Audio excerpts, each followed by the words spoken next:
kiss for you.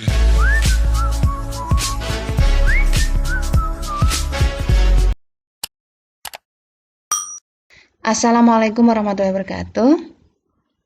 Halo, semangat pagi anak-anak. Alhamdulillah kita masih dikaruniai kesempatan untuk belajar bersama.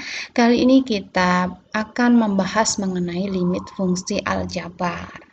Nah, supaya nanti materinya bisa difahami dengan baik, tolong diperhatikan setiap penjelasan ya. Kalau misalkan ada yang belum jelas, silahkan ditanyakan. Pertama, kita akan bahas dulu mengenai pengertian limit.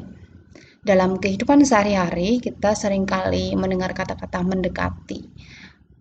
Misalkan ada kata-kata gini, kecepatan kereta api tersebut mendekati 250 km per jam. Nah, kata-kata mendekati itu kalau dalam bahasa matematika, kita gunakan kata limit.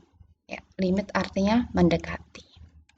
Limit dinotasikan dengan limit fungsi f(x) dengan x mendekati a itu sama dengan L.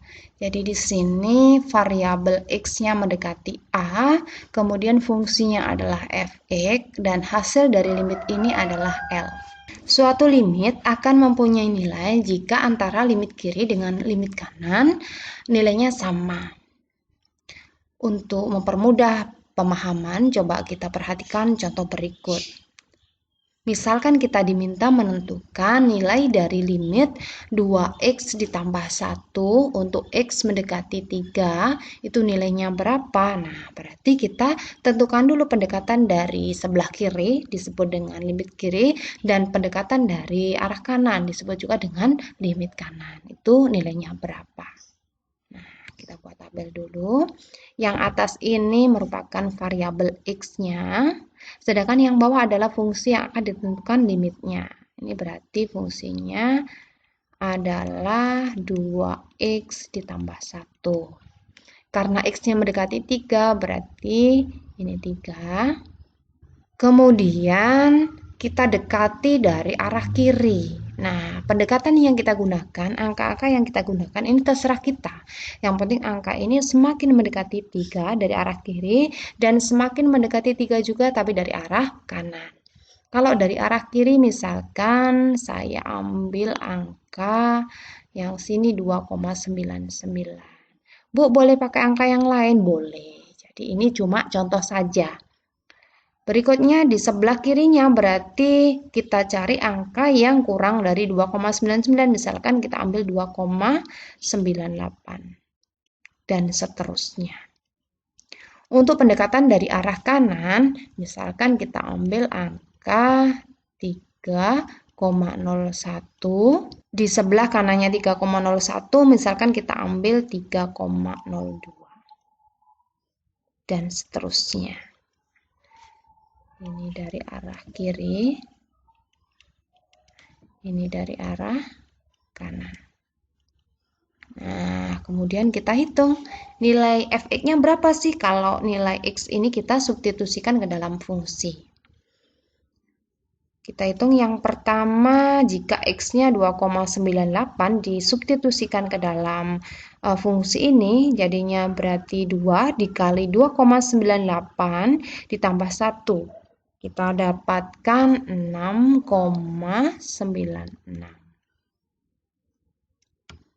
Berikutnya kalau 2,99 dimasukkan ke dalam fungsi, jadinya 2 dikali 2,99 ditambah 1. Jadinya berapa? Iya, 6,98. Dan seterusnya sampai angka yang paling mendekati 3 dari arah kiri. Kemudian kita hitung untuk yang pendekatan dari arah kanan. 3,01 dimasukkan ke dalam 2x ditambah 1, sehingga kita dapatkan 2 dikali 3,01, kemudian ditambah 1. Hasilnya berapa? Iya, hasilnya adalah 7,02. Kemudian kalau 3,02 dimasukkan ke dalam fungsi tersebut, dapatnya adalah Iya, 7,04 dan seterusnya. Coba kita perhatikan di sini dari arah kiri. Ini kalau angkanya semakin mendekati 3, maka fungsinya ini kan semakin mendekati berapa? 6,96, 6,98. Ini kalau kita cari angka yang lebih mendekati 3 lagi, itu semakin mendekati berapa ya? Iya, ini semakin mendekati angka 6,94 kan berarti 7 ya. Kalau dari sebelah kanan juga. Kalau angkanya semakin mendekati 3 juga semakin mendekati 7. Jadi limit kirinya 7, limit kanannya juga 7. Sama ya, sama-sama 7. Sehingga nilai dari limit fungsi 2x ditambah 1 untuk x mendekati 3 adalah 7. Berikutnya kita lanjutkan mengenai bagaimana sih caranya menyelesaikan limit fungsi aljabar. Dalam menentukan penyelesaian limit fungsi aljabar, langkah pertama yang kita lakukan adalah dengan cara mensubstitusikan atau mengganti variabel x dengan ini pendekatannya. Ini mendekati berapa? Itu dimasukkan ke dalam fungsi. Jika hasilnya bukan bentuk tak tentu, maka itulah nilai dari limit tersebut. Akan tetapi jika hasilnya adalah bentuk tak tentu, maka kita perlu melakukan manipulasi untuk merubah fungsi ini tanpa merubah nilai ya, cuma merubah bentuknya saja supaya nanti jika x-nya dimasukkan ke dalam fungsi ini, maka hasilnya sudah bukan bentuk tak tentu lagi. Supaya lebih jelas, coba kita bahas contohnya. Nah, misalkan kita diminta menentukan nilai dari limit 3x kuadrat ditambah x dikurangi 1 untuk x mendekati negatif 3. Itu nilainya berapa? Nah, kita gunakan langkah pertama dulu, yaitu dengan mensubstitusikan x ini, mengganti x ini dengan pendekatannya. Berarti x-nya diganti dengan negatif 3. Sehingga kita dapatkan 3 dikali negatif 3 kuadrat ditambah x-nya diganti negatif 3 dikurangi 1. Kita kuadratkan dulu, negatif 3 dikuadratkan hasilnya 9. 9 dikali 3 hasilnya 27 ya. Kemudian ditambah negatif 3 plus sama min jadinya negatif ya. Jadi negatif 3. Kemudian dikurangi 1. 27 dikurangi 3 hasilnya 24. 24 dikurangi 1 hasilnya 23. Nah, karena hasilnya bukan merupakan bentuk tak tentu, maka nilai dari limit 3x kuadrat ditambah x dikurangi 1 untuk x mendekati negatif 3 adalah 23. Berikutnya kita bahas contoh soal jika ketika kita substitusikan hasilnya adalah bentuk tak tentu. Contohnya gini, misalkan kita diminta menentukan limit dari fungsi x kuadrat dikurangi 3x dikurangi 10 dibagi x ditambah 2 untuk x mendekati negatif 2. Langkah pertama kita substitusikan dulu nilai x mendekati negatif 2 ke dalam fungsi ini. Jadi kita dapatkan negatif 2 kuadrat dikurangi 3 dikali negatif 2 dikurangi 10 dibagi negatif 2 ditambah 2. Ini. Negatif 2 dikuadratkan hasilnya 4 ya. Kemudian negatif 3 dikali negatif 2 hasilnya positif 6.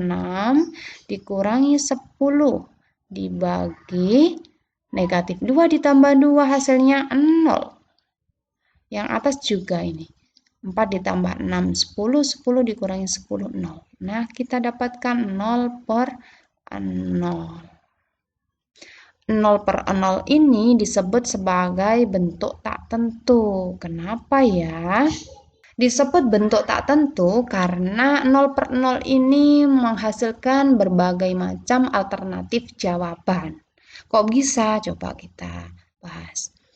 Misalkan kita punya 0 dikali 2, itu hasilnya kan 0 ya. Jadi dari perkalian ini kita jadikan pembagian sehingga kita peroleh kalau 0 dibagi 0 itu boleh kita jawab dengan 2. Ini perkalian jadi pembagian. Misalkan lagi kalau 0 dikali dengan 1/4, hasilnya juga 0 ya. Dari sini kita dapatkan bahwa 0 dibagi 0 juga kita boleh jawab dengan 1/4. Contoh lain misalkan 0 dikali dengan 1000. Hasilnya juga 0. Sehingga 0 dibagi 0 itu hasilnya juga 1000. Nah, karena 0/0 ini menghasilkan banyak sekali alternatif jawaban, maka 0/0 ini disebut sebagai bentuk tak tentu. Karena ketika kita substitusikan menghasilkan bentuk tak tentu, berarti kita harus memanipulasi bentuk ini. Dimanipulasi supaya ketika X ini dimasukkan, hasilnya bukan bentuk tak tentu. Terus manipulasinya gimana, Bu? Berarti ini kita faktorkan, karena fungsinya kan kuadrat ya. Kita faktorkan dengan harapan nanti salah satu pemfaktorannya bisa dicoret dengan yang bawah. Masih ingat materi pemfaktoran? Coba kita tuliskan di sini. Jadi limit ini X kuadrat dikurangi 3X dikurangi 10 kita faktorkan. Kemudian dibagi X ditambah 2 untuk X mendekati negatif 2. X kuadrat berarti X dikali X. 10, ini ada negatifnya, kita bahas nanti. 10 itu kan berarti 5 dikali 2 ya. Atau 10 dikali 1, tapi saya pilih 5 dikali 2. Kenapa? Supaya nanti kalau dijumlahkan hasilnya adalah negatif 3. Karena 10-nya ini negatif, berarti salah satunya positif, salah satunya negatif. Mana yang kita kasih positif, mana yang kita kasih negatif? Kita lihat yang ada di tengah ini. Kalau di tengah ini negatif, berarti angka yang banyak dari berapa kali berapa ketemunya 10 tadi, angka yang banyak kita kasih tanda negatif, karena di sini negatif. Kalau sini positif, berarti yang banyak dikasih positif. Karena ini negatif, berarti yang kita kasih negatif adalah yang 5. Yang banyak kita kasih negatif, berarti ini positif. Begini. Silahkan dicek sudah sesuai atau belum. X dikali X, X kuadrat, X dikali 2, berarti kan 2X ya. Kemudian negatif 5 dikali X, negatif 5X. Negatif 5 dikali 2, negatif 10. 2X dikurang 5X, hasilnya negatif 3X. Sudah sesuai ya. Coba kita perhatikan ini, bisa kita coret ya. Jadi ada X ditambah 2, yang bawah juga X ditambah 2, ini bisa kita coret. Nah, jadi tinggal limit fungsi X dikurangi 5 untuk X mendekati negatif 2. Langkah selanjutnya, kita substitusikan nilai X-nya ke dalam fungsi. Sehingga kita dapatkan X-nya mendekati negatif 2 ya. Jadi negatif 2 dikurangi 5. Negatif 2 dikurangi 5 berapa? Iya, negatif 7. Jadi nilai limit fungsi X kuadrat dikurangi 3X dikurangi 10 dibagi X ditambah 2 untuk X mendekati negatif 2 adalah negatif 7. Bisa difahami ya? Oke, saya rasa cukup penjelasan mengenai limit fungsi aljabar. Kita lanjutkan pada pertemuan selanjutnya. Semoga bisa difahami dengan baik, semoga bermanfaat. Wassalamualaikum warahmatullahi wabarakatuh.